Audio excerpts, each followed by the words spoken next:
Olá, que bom estarmos juntos mais uma vez. Espero que esteja tudo bem com você.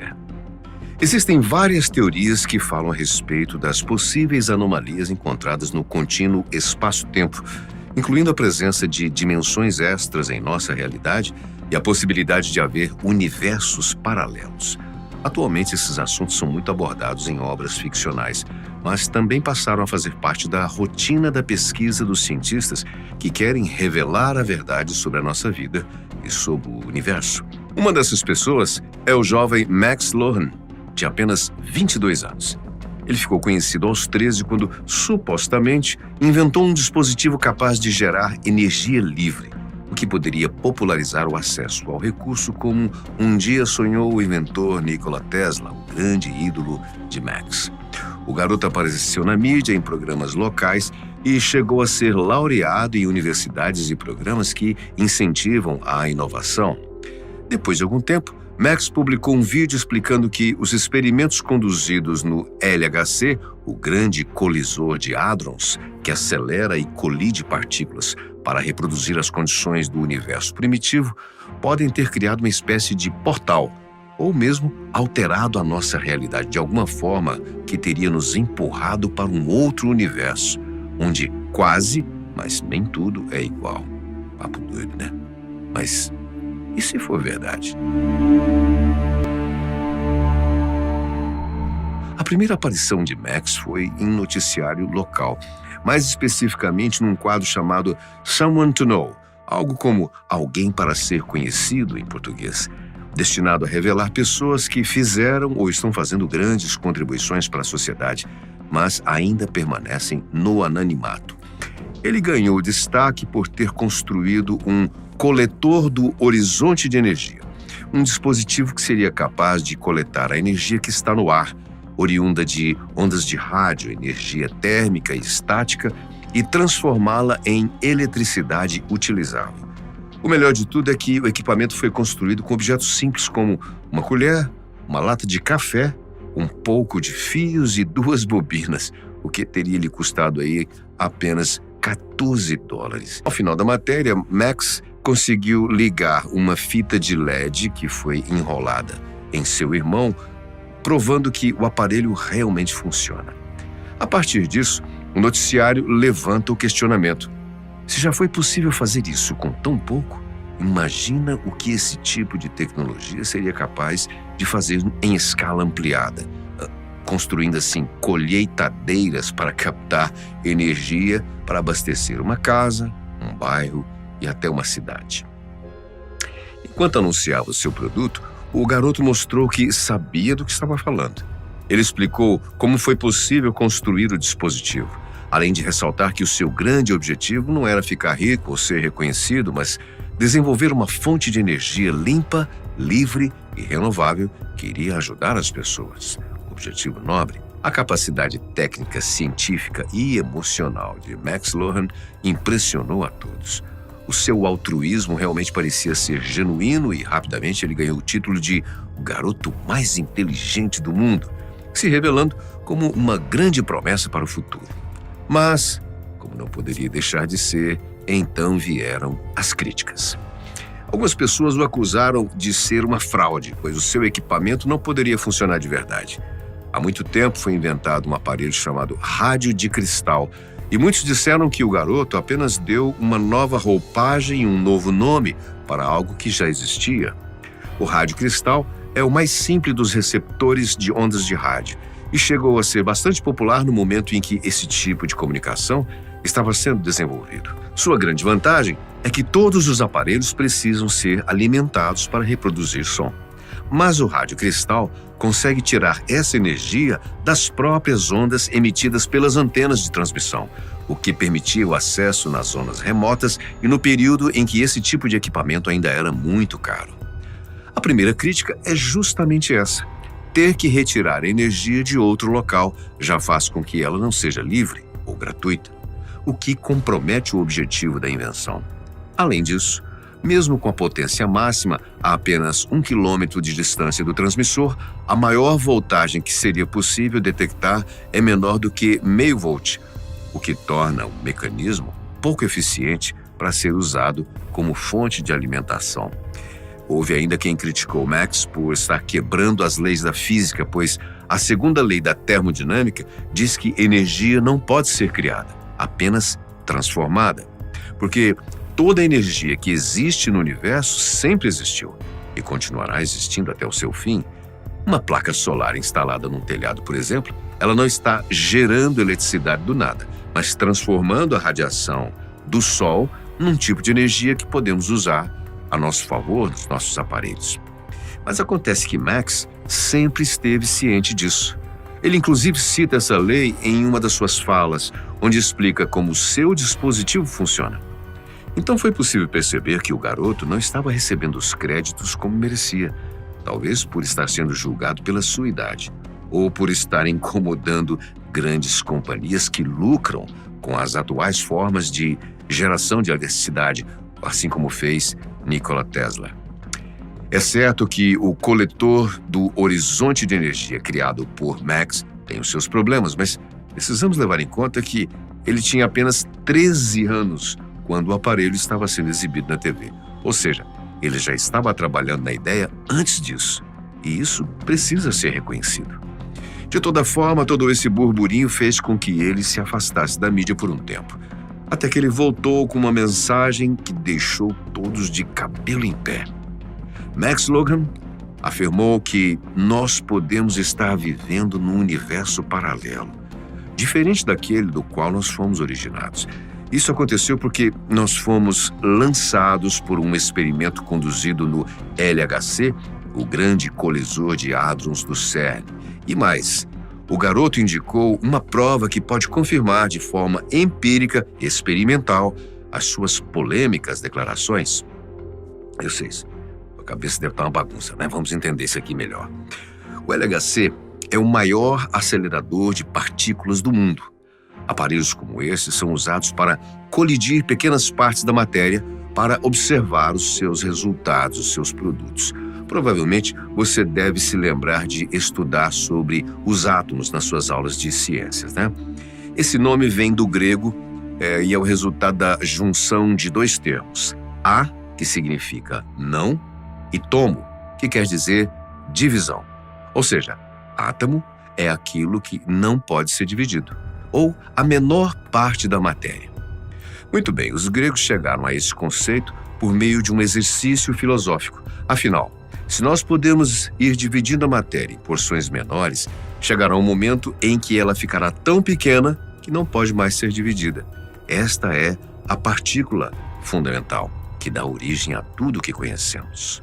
Contudo, conforme o tempo foi passando, nós fomos percebendo que esses átomos também tinham propriedades interessantes, como comportamentos elétricos, por exemplo, o que indicava que até essa substância fundamental também era composta por outras partículas menores ainda. O modelo criado por Niels Bohr em 1913 mostrava que o átomo era o resultado de um núcleo com carga positiva e vários elétrons com carga negativa, dispostos em camadas fixas ao redor.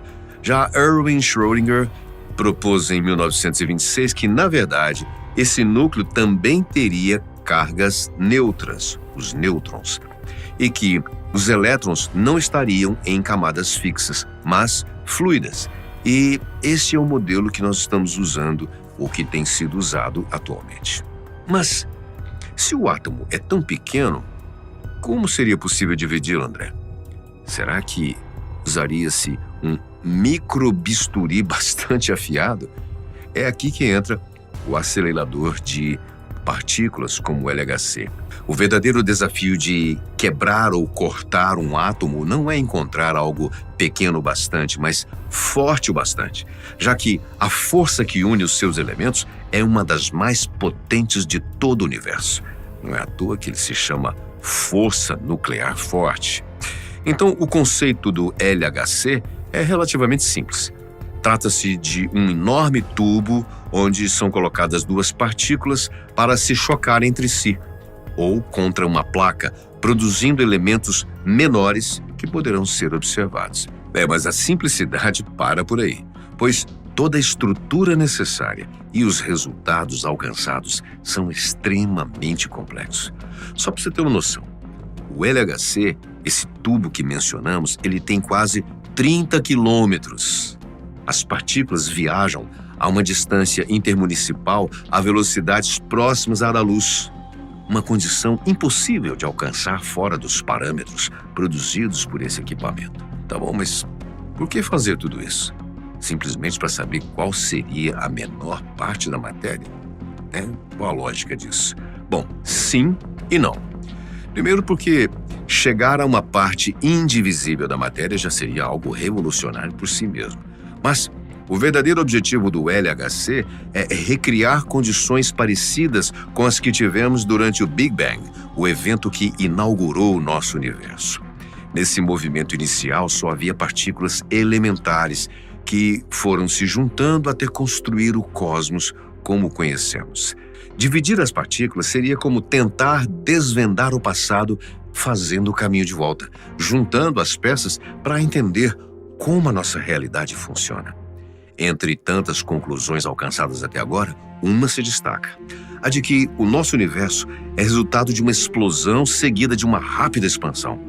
Essa ideia surgiu não apenas das pesquisas do LHC, mas das observações astronômicas que mostram a radiação de fundo do nosso espaço. A melhor forma que temos para explicar essa radiação, pelo menos atualmente, é que a própria criação do espaço é fruto da expansão. O que existiria fora dessa bolha de espaço-tempo? Bem, ainda nós não sabemos. Mas a grande questão é que, se realmente existe algo para além do nosso universo observável, é provável que esse algo seja outro universo semelhante ao nosso, criado a partir de uma explosão que espalhou toda a matéria condensada num único ponto, gerando outra realidade paralela à nossa. Se tudo isso for multiplicado por um infinito número de possibilidades de criação, então nós temos por resultado um número infinito de universos, alguns bastante semelhantes ao nosso, inclusive. Sejam bem-vindos à teoria do multiverso. Por mais que essas conclusões pareçam ter saído de um filme de ficção, e hoje se explora muito isso, são teorias científicas, inclusive, muito sólidas, que são levadas a sério e elas têm sido testadas nesse exato momento. Mas para nós o interessante a ser observado é que existe uma chance de haver realidades ou universos paralelos que têm suas diferenças, mas também têm as suas semelhanças, especialmente aqueles que se encontram mais próximos de nós, em nossa vizinhança universal. Enquanto é possível que existam realidades em que, por exemplo, os cavalos é que evoluíram como seres conscientes e hoje dominam esse mundo, existem outras em que tudo é exatamente igual ao que estamos familiarizados, exceto por uma coisa: aquela marca de bolachas recheadas que você mais gosta não existe por lá, porque a família responsável por sua criação decidiu investir em roupas em vez de doces. Então a bolacha não existe. Aliás, para a gente conhecer um pouquinho mais sobre você, diz aí se na sua região as pessoas falam biscoito ou bolacha. Diga aí nos comentários. Enquanto isso, vamos seguir em frente com os nossos multiversos.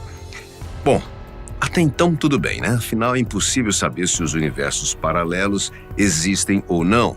Portanto, também seria impossível sermos influenciados por eles caso eles realmente existam, não é? Talvez não.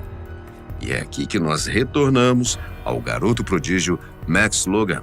Depois daquele primeiro aparecimento na mídia, onde ele fala sobre a invenção de sua máquina capaz de gerar energia livre, Max desapareceu por um tempo, apenas para retornar com uma história, uma teoria intrigante, isso para dizer o mínimo. As suas afirmações foram feitas num vídeo caseiro em que foi divulgado na internet e logo depois ele desapareceu de novo sem deixar pistas do seu paradeiro. No vídeo, Max explica tudo o que vimos até agora, especialmente sobre a existência de universos paralelos e suas principais características. Porém, em um determinado momento, ele afirma que nós podemos ter sido originados num outro universo e viemos parar até aqui, onde tudo é praticamente igual, com apenas algumas pequenas diferenças. O homem que está fazendo o registro desse vídeo dele, provavelmente o pai ou outro familiar, pergunta como isso poderia ter acontecido, e Max diz que o LHC é o grande responsável. Segundo ele, ao tentar reproduzir as condições semelhantes às do Big Bang, o acelerador de partículas pode ter criado uma espécie de portal, um buraco de minhoca, como os cientistas costumam dizer, alguma coisa assim do tipo, que teria nos lançado numa outra realidade, sem que ninguém, ou quase ninguém, tenha percebido, justamente por conta das similaridades entre esses universos. Teorias envolvendo o CERN e o LHC são muito comuns. Algumas já tentaram relacionar as pesquisas a mudanças climáticas, a possível criação de um buraco negro que iria sugar o nosso planeta e até ao eclipse que ocorreu no início deste ano na América do Norte, que supostamente seria o momento perfeito para abrir um portal para o submundo. No entanto, a fala de Max parecia diferente. Era como se ele realmente soubesse de algo que realmente condizia com seu título de garoto mais inteligente do mundo. Ele explica como a incidência dessas partículas fundamentais poderiam fazer um rasgo em nossa realidade, algo que é muito difícil para nós compreendermos, mas o que realmente impressiona é a prova que ele usa para comprovar que estamos realmente numa outra dimensão. Você já ouviu falar em efeito Mandela? Trata-se de um fenômeno em que um grande número de pessoas se lembra de algo diferente do que é visto na realidade. Meio confuso? Peraí. Por exemplo, grande parte das pessoas se recorda que o Pikachu, personagem do desenho Pokémon, tem a ponta da cauda preta, mas na verdade ela é amarela. Algo parecido acontece com o macaco George, o curioso. A maioria das pessoas acha que ele tem cauda, mas na verdade ele não tem. Esse fenômeno recebeu esse nome por conta do sul-africano Nelson Mandela. Um número expressivo de pessoas acredita que ele morreu enquanto estava preso, na década de 80. Mas, na verdade, ele deixou a cadeia, se tornou presidente da África do Sul e só faleceu em 2013, diferente do que muitos pensavam. E os exemplos continuam. Na saga Star Wars, por exemplo, Darth Vader diz: "Não, eu sou seu pai." E não, "Luke, eu sou seu pai", como a maioria de nós se lembra.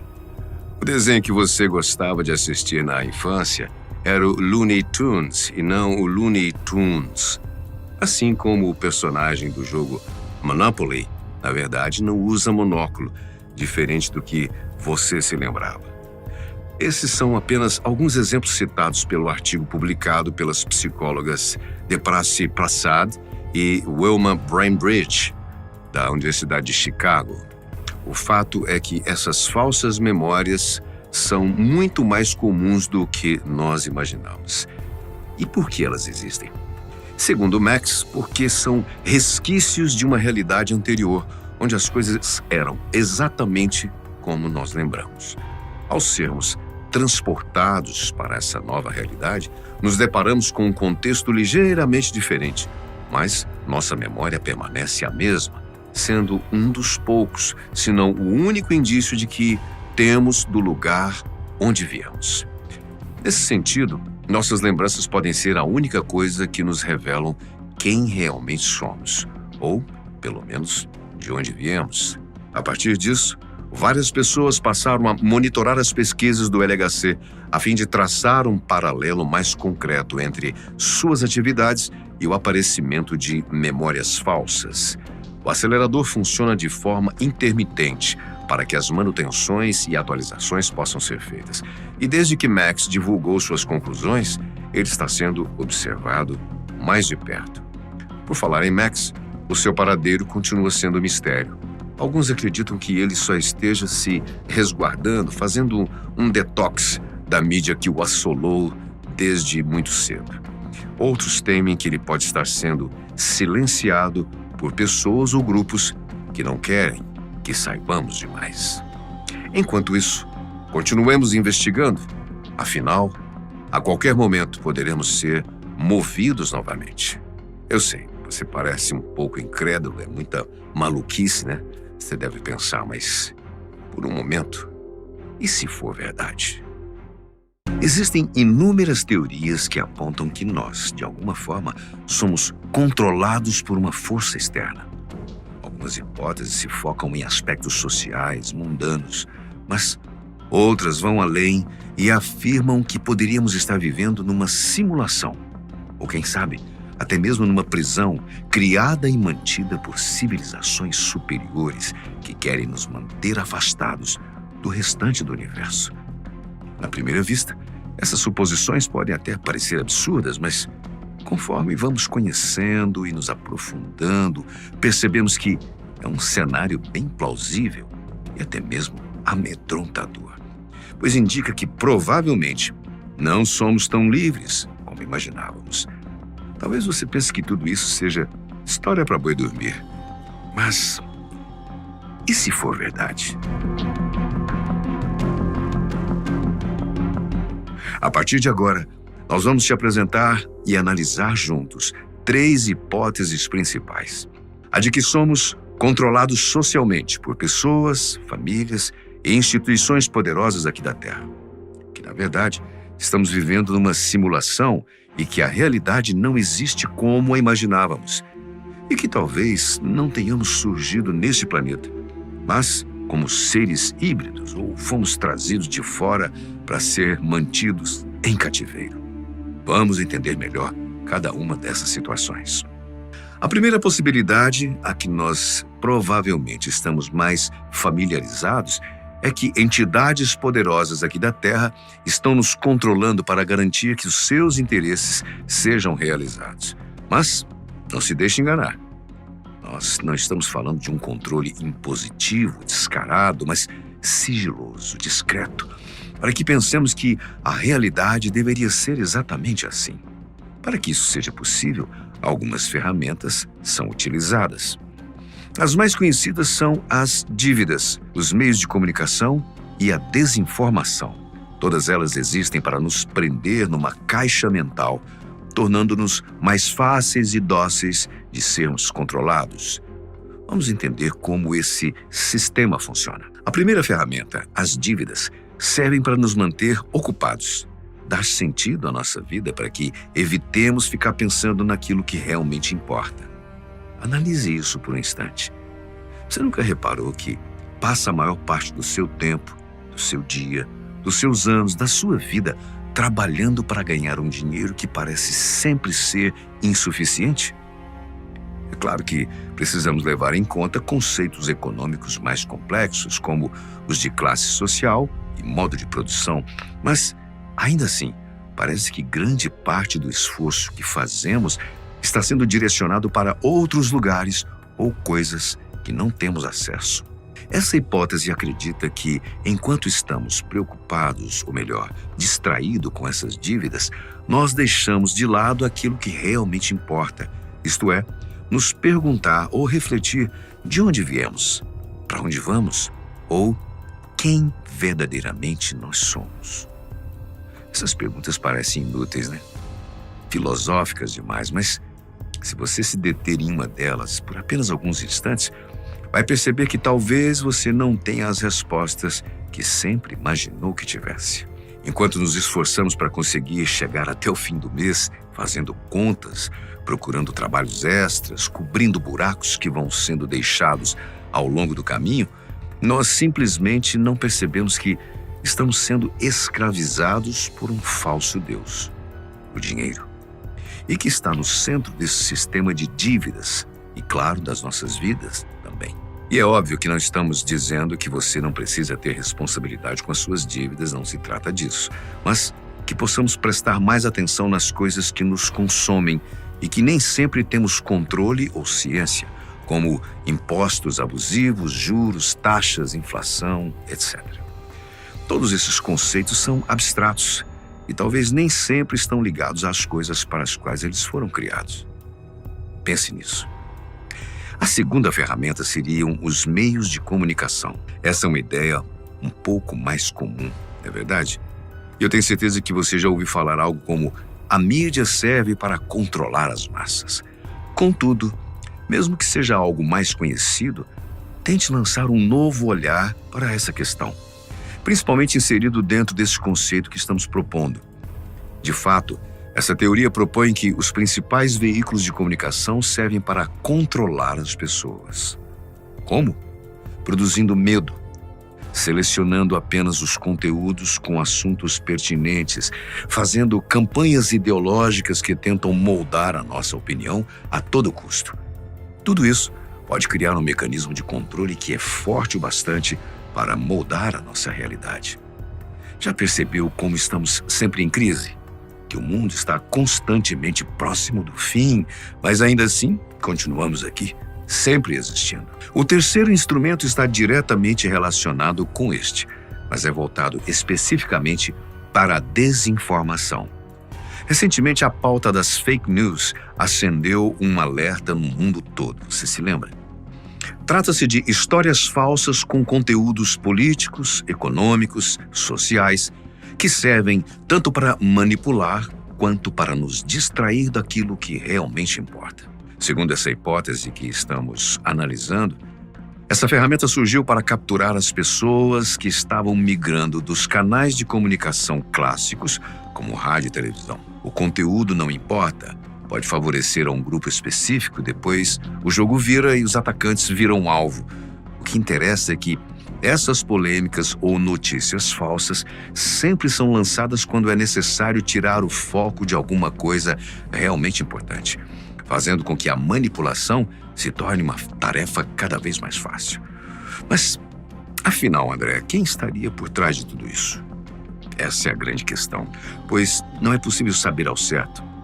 Alguns entusiastas dizem que esse tipo de controle só pode ser produzido por entidades antigas e poderosas como os Illuminati ou a maçonaria.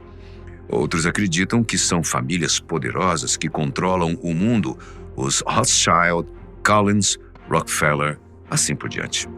Existem ainda os que acreditam que são as maiores empresas do mundo, não as que estamos acostumados, mas aquelas que estão por trás delas. Atualmente, mais da metade do mercado financeiro mundial é controlado por um pequeno conjunto de companhias. Preste atenção nesses nomes: BlackRock, Vanguard e a State Street.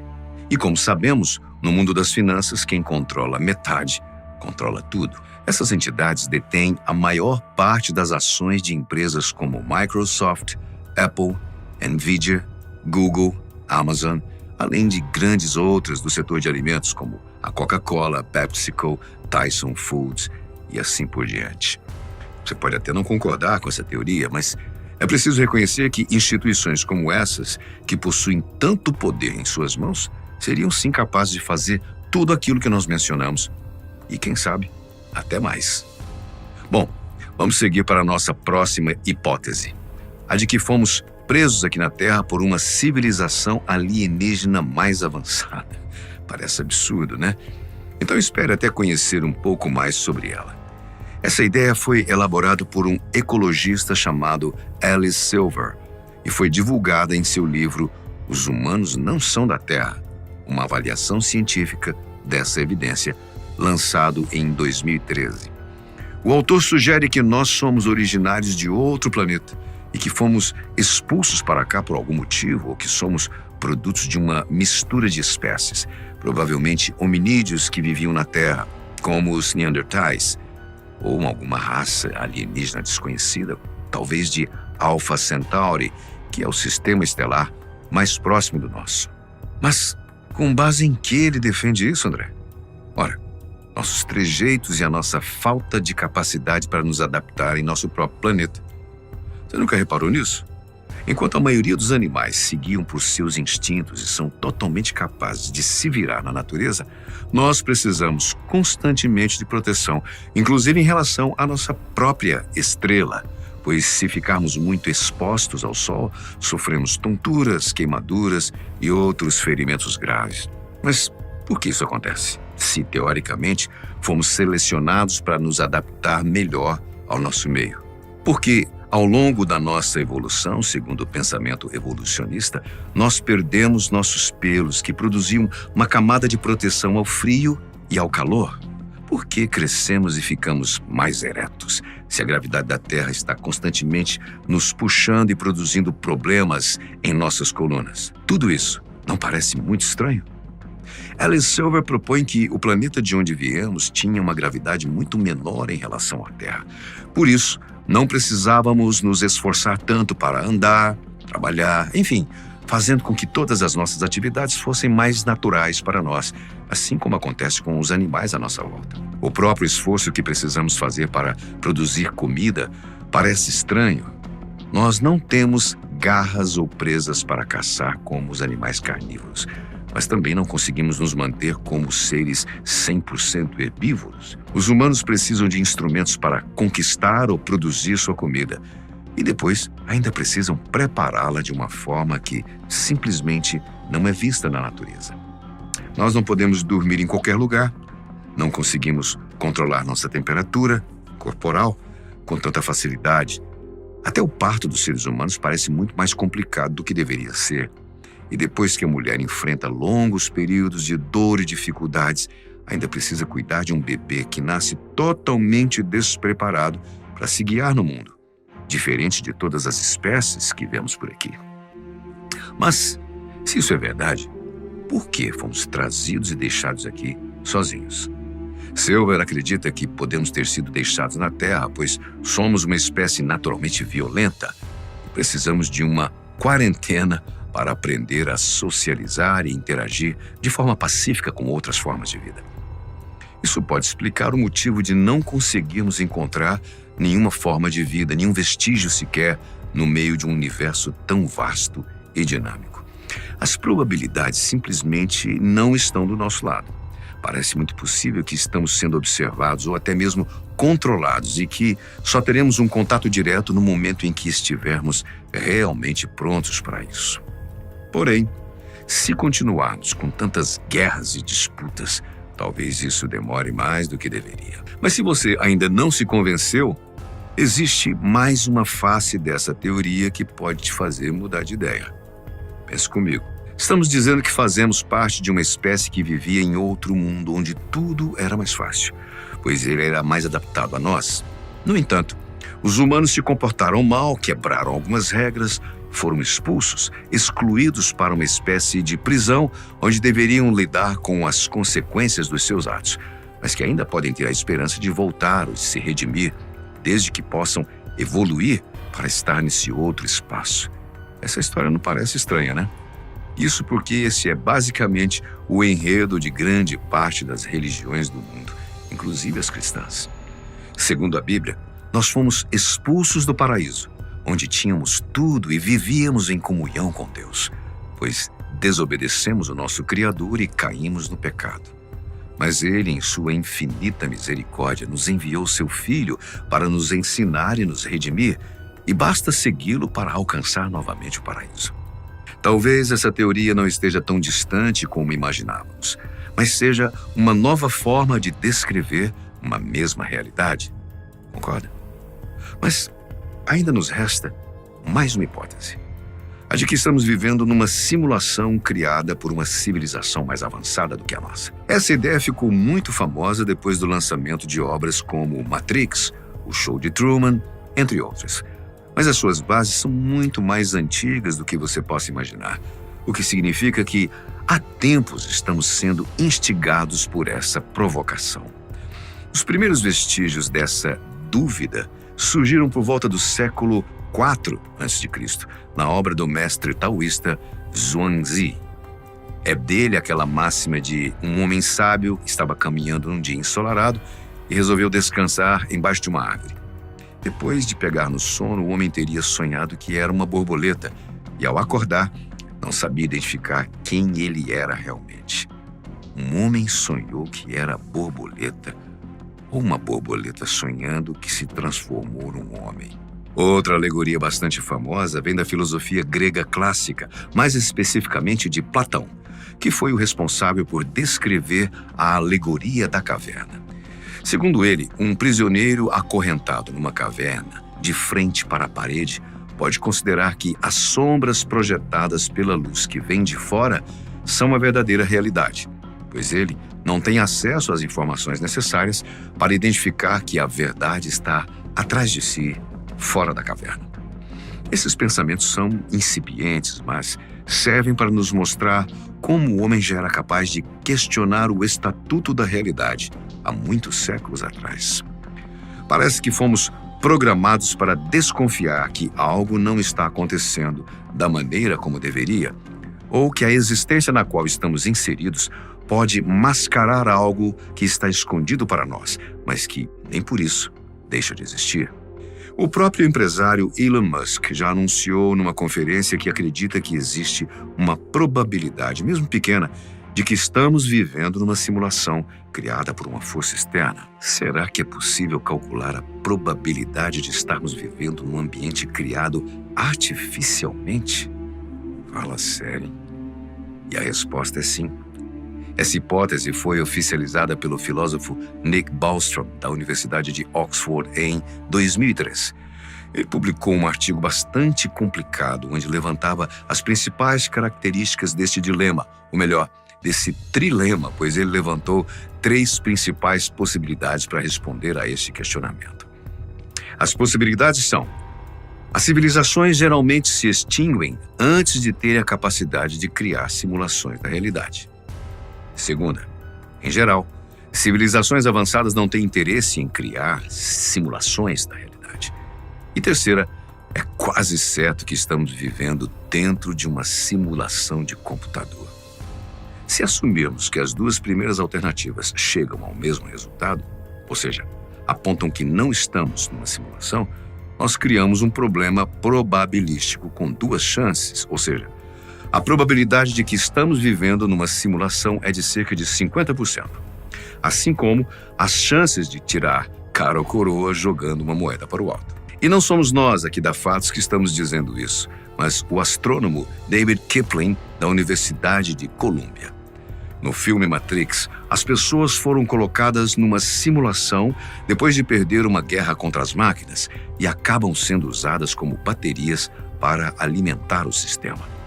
Mas os pesquisadores que estão à frente dessa área dizem que elas não precisam ser assim. Aliás, é muito mais provável que não sejam, pois o principal uso talvez fosse realizar simulações dentro dos seus próprios antepassados para estudar temas como evolução, cultura, economia e produzir conhecimento a partir disso. O que eu quero dizer é que talvez nós estamos vivendo dentro de um computador, mas que não foi criado por alienígenas ou máquinas, mas por nós mesmos, num futuro que pode não estar tão distante assim. Eu digo isso porque a maioria dos céticos criticam esse tipo de teoria, dizendo que seria necessário um poder computacional gigantesco para criar algo assim. Um poder que está muito além da nossa imaginação.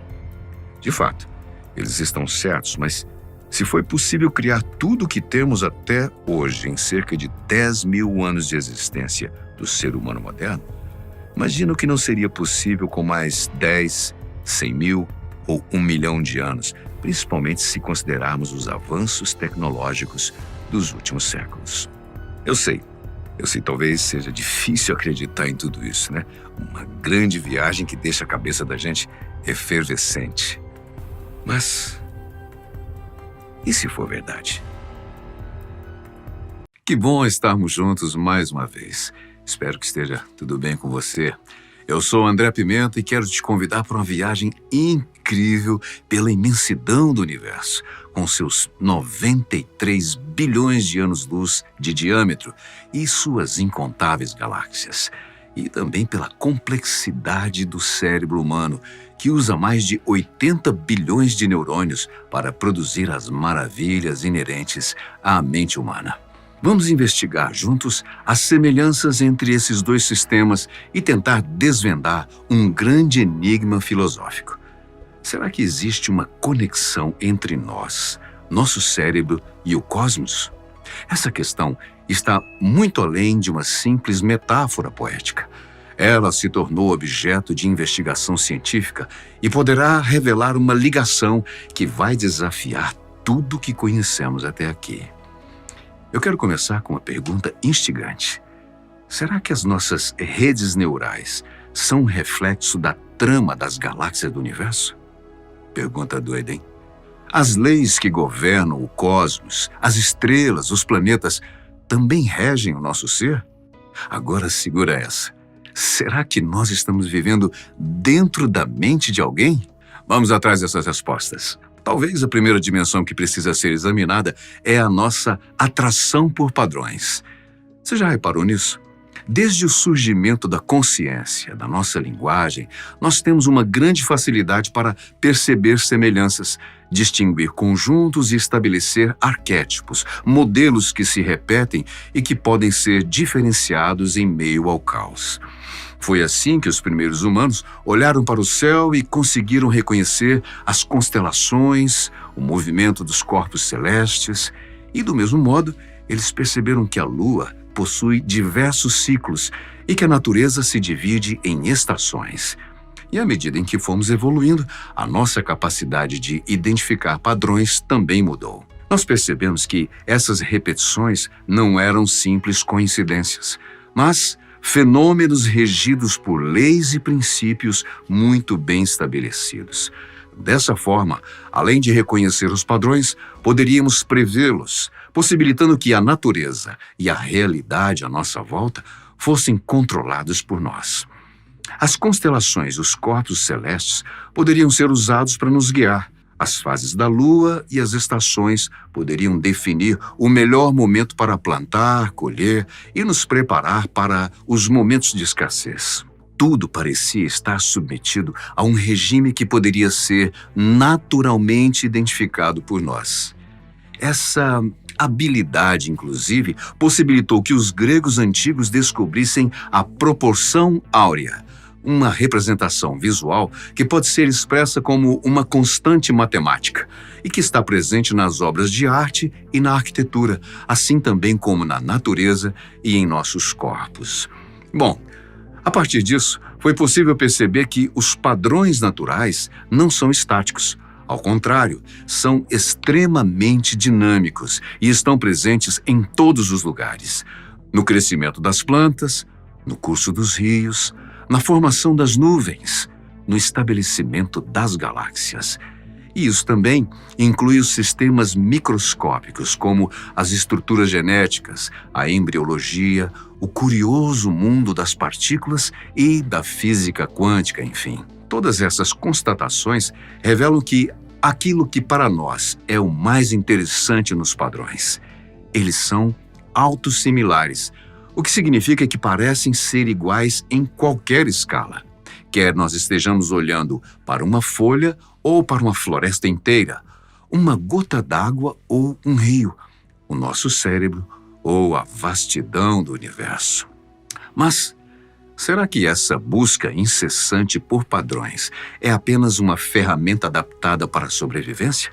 Ou ela pode estar sugerindo que existe uma conexão mais profunda entre nós, seres humanos, e o cosmos?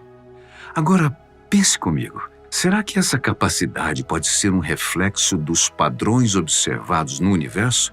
Uma espécie de assinatura cósmica impressa em nosso ser? Foi para tentar responder questões como essas que o astrofísico Franco Vatsa, da Universidade de Bolonha, e o neurocirurgião Alberto Feletti, da Universidade de Verona, dedicaram seus últimos anos realizando inúmeras pesquisas científicas. A dupla decidiu abordar o assunto por uma perspectiva quantitativa, metodológica, para chegar a resultados seguros que não fossem tão influenciados por questões pessoais ou metafísicas. Eles mergulharam seus estudos em modelos matemáticos, teorias astronômicas e tiveram acesso a equipamentos que usam tecnologia de ponta para realizar suas investigações. Os pesquisadores focaram sua atenção principalmente na relação entre a distribuição de matéria nas teias cósmicas e nas conexões entre os neurônios cerebrais. E os resultados foram surpreendentes. Vatsa e Feletti perceberam que o universo e o nosso cérebro têm muito mais em comum do que nós imaginávamos.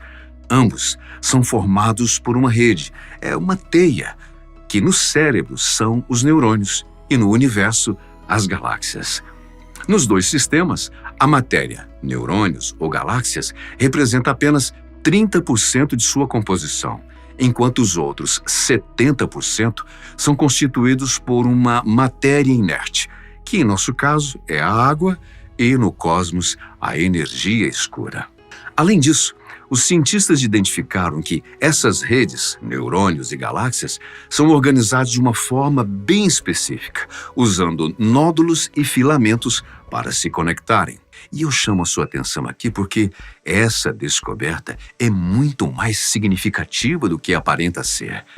Ela revela que tanto o nosso cérebro como o universo obedecem a um mesmo padrão, conhecido como distribuição de grau. Esse modelo representa uma relação matemática em que um pequeno número de nós faz várias conexões, tem vários links, enquanto a maioria deles faz apenas algumas conexões. Eles perceberam ainda que esse padrão existe em vários outros fenômenos naturais. Inclusive, já é usado artificialmente por nós na internet, sobretudo nas redes sociais, mostrando, mais uma vez, como somos naturalmente atraídos para esse tipo de arranjo. As implicações trazidas por essas evidências não têm precedentes. Elas sugerem claramente que o universo e o cérebro humano dividem uma mesma arquitetura, uma mesma forma de funcionamento e organização, e aponta que podemos estar diante de um tipo de estruturação universal que está muito além da nossa compreensão. Bom, pelo menos por enquanto. Isso porque esses resultados inferem que, se continuarmos a encontrar semelhanças no funcionamento desses dois sistemas, significa que, logo mais, poderemos criar novos modelos a partir da identificação de novos padrões, que serão aplicados nos estudos que buscam conhecer as profundezas do cosmos e de nós mesmos. Seria possível partir do pressuposto de que o que acontece em um, acontece no outro. A forma como este funciona demonstra como aquele também irá funcionar, e assim por diante. Fascinante, não é? Imagine as possibilidades que isso nos proporcionaria. Aliás, nem precisamos ir tão longe. Os próprios pesquisadores já apontam como isso poderá ser usado no desenvolvimento de novas tecnologias, como a criação de redes neurais artificiais. E como poderemos aplicar em recursos que nós já possuímos, como a inteligência artificial, que a cada dia tem ganhado mais espaço em nossa realidade. Mas existem outras implicâncias que têm afugentado os pesquisadores, pelo menos por enquanto. Acontece que os resultados dos seus estudos têm sido usados fora da comunidade científica, para justificar teorias metafísicas sobre a possível existência de um criador cósmico, um ser poderoso que nós identificaríamos como Deus. Bom, eu não sei quais são as suas crenças, mas esses pesquisadores insistem que os seus estudos e os dados obtidos através deles devem ser interpretados segundo a perspectiva científica, já que foi assim que eles puderam ser revelados. Eu creio que eles não estejam descartando essa possibilidade, muito menos negando de forma definitiva, mas ressaltando que essas investigações ainda vão demandar muito trabalho. Assim, tirar conclusões precipitadas não seria a coisa mais responsável a se fazer, sobretudo porque estaríamos lidando com emoções, sentimentos e fé, que são dimensões humanas extremamente complexas e passionais. Bem, mas vamos continuar nos aprofundando nas possibilidades geradas por essas descobertas. Você já ouviu falar no paradoxo do cérebro de Boltzmann? Trata-se de uma ideia criada pelo físico austríaco Ludwig Boltzmann, ainda no século XIX, e que foi baseada nos conceitos da mecânica estatística, dos estudos de probabilidade e flutuações aleatórias no mesmo sistema, e também no princípio da entropia. Eu sei que parece complicado, mas pode ficar tranquilo. Eu vou te explicar tudo de uma forma bem simples, ok? A questão é que o principal elemento é este relacionado à probabilidade, à estatística. ele nada mais é do que um cálculo sobre as chances de um evento acontecer. Por exemplo, se eu jogo uma moeda para o alto, estatisticamente, ela tem 50% de chance de cair do lado da cara e 50% de chance de cair do lado da coroa, se ela não foi adulterada, é claro. Já a entropia é uma grandeza da termodinâmica, o ramo da física que estuda as causas e os efeitos das mudanças de temperatura nos sistemas, mas que é aplicada a vários outros conceitos, como nesse nosso caso. Isso porque a entropia é a medida do grau de desordem de um sistema e estabelece a seta do tempo, isto é, a irreversibilidade dos estados de um sistema físico. Isso explica por que o nosso universo está em constante expansão e por que não podemos voltar no tempo, pois todos os sistemas devem caminhar para um estado de desordem ou aleatoriedade. Outro exemplo, se jogarmos uma pilha de tijolos no chão, é muito mais provável que eles caiam de forma desorganizada do que com todas as peças empilhadas, né? Ainda que a estatística diga que exista uma chance para eles caírem organizados, ela é muito baixa e seriam necessárias inúmeras tentativas para conseguir esse feito. Com isso, podemos entender o paradoxo criado pela ideia de Ludwig Boltzmann. O físico postulou que, no caos do universo, que está em expansão e possui um número incontável de partículas que se movimentam durante um período indeterminável de tempo, existe uma chance, mesmo que pequena, dessas partículas se alinharem aleatoriamente para formar um cérebro autoconsciente no meio do espaço. Pensa nisso. Esse cérebro poderia existir por um momento fugaz, mas seria capaz de ter pensamentos, memórias e até de perceber a realidade, mesmo que não tivesse um corpo ou um mundo para viver. Como eu disse, as chances são muito baixas, mas não é algo impossível para um universo com infinitas possibilidades. Aliás, é isso que produz o paradoxo. Com uma quantidade infinita de tempo e de matéria, a formação aleatória de um cérebro autoconsciente não é apenas possível, mas inevitável. As implicações desse paradoxo são, no mínimo, perturbadoras. Afinal, se a existência de algo tão complexo como um cérebro criado por geração espontânea é tão provável quanto a existência do próprio universo em si, o que isso diz sobre a nossa realidade? Será que as nossas percepções são frutos de ilusões? Quem pode garantir que nós mesmos, tudo o que sentimos e fazemos e até mesmo esse vídeo não são produzidos por um cérebro flutuando na imensidão do espaço? Difícil conceber, mas parece que estamos assumindo uma perspectiva metafísica dos fatos, mas não é bem isso. Essa questão gerou muitos debates entre filósofos e cientistas e reverberou numa discussão sobre a possibilidade do universo ser uma entidade consciente em si mesma. Na verdade, essa ideia não é exatamente inovadora. Ela já foi trabalhada exaustivamente por uma corrente filosófica chamada panpsiquismo. Essa visão defende que a consciência não é algo inerente ou exclusivo de nós, seres humanos. Ela seria um aspecto fundamental da realidade e estaria presente em diversas coisas ou lugares, como nos animais, na natureza e também no universo, por que não? Em um determinado momento, essas ideias acabaram migrando para uma perspectiva religiosa, especialmente em algumas tradições orientais, onde se tornaram bem mais conhecidas. Mas elas continuam existindo enquanto ramo filosófico autônomo e passaram a influenciar também o pensamento científico. Isso aconteceu especialmente depois do avanço das interpretações da teoria quântica.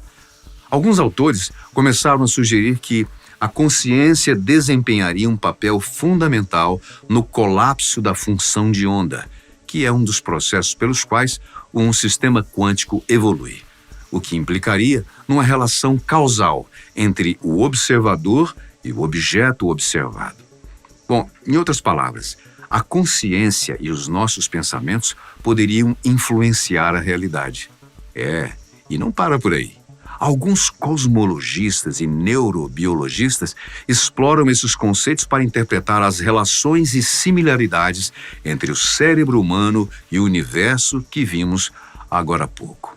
Essas reflexões formaram um campo de conhecimento que ficou conhecido como Teoria da Informação Integrada, ou IIT na sigla em inglês, que sugere, em seu maior princípio, que sistemas com um alto grau de complexidade e integração, como o nosso cérebro, podem dispor de um estado consciente, o que poderia ser aplicado ao cosmos. É importante ressaltar que essas inferências ainda estão no domínio da especulação e será preciso avançar nos estudos para chegar a qualquer conclusão que seja minimamente confiável. Mas é fascinante poder contemplar algo tão profundo e complexo tomando forma, não é verdade? É o que tem acontecido com a teoria da consciência proposta pelo neurocientista Donald Hoffman. Suas pesquisas buscam afirmar que a consciência não é apenas um subproduto de cálculos produzidos pelo nosso cérebro. Em vez disso, ela seria um aspecto fundamental da realidade, semelhante a uma dimensão como o espaço e o tempo.